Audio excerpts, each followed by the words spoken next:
2018 Honda Jazz 1.5 Rs. Success is a tough formula to tinker with, especially when it comes to cars.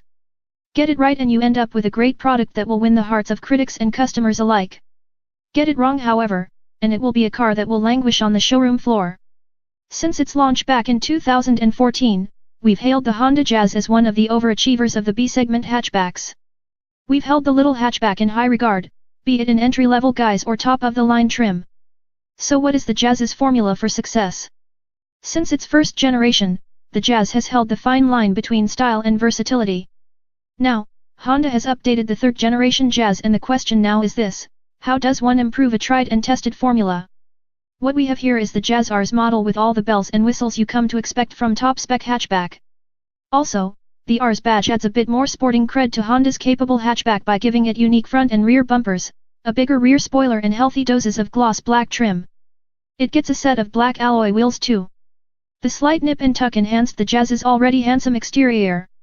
The headlights have been tweaked for a more aggressive look while the LED daytime running lights are now connected to the chrome strip on the grille. So does the Rs treatment bring out the sporty side of the Jazz? In some ways, it does, especially in this striking shade of rally red. I applaud Honda for giving the Jazz Rs its own set of bumpers, rather than tacking on a kit. As a result, it looks cohesive and not like an afterthought. The changes may be relatively minimal on the design front, but it's hard to mess with success. The conservative redesign carries over to the inside, but that's not a bad thing. That means you get the same ergonomic layout as seen in the pre-facelift Jazz. It still looks fresh and contemporary given that the car has been around for 3 years now. There's still loads of storage pockets in the Jazz and a clever cup holder right by the air conditioning vent. Every switch and button is logically placed right in the line of sight.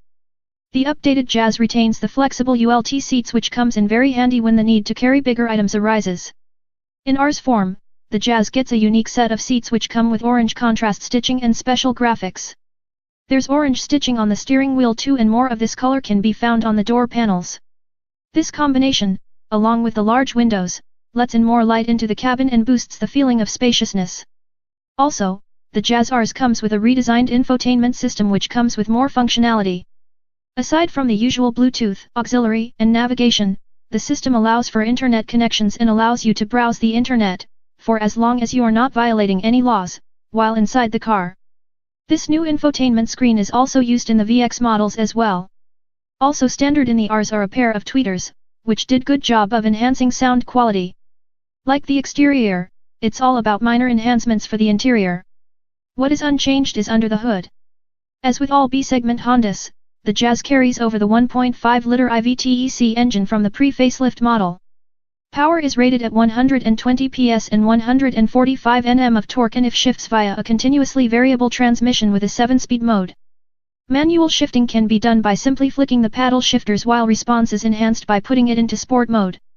If saving fuel is more your thing, there's an econ mode to assist you as well. So how do these small updates feel out on the road? Let's just say that the Jazz nearly feels like it's competing in a higher segment. The cabin was noticeably quieter than before thanks to more rubber insulation around the doors.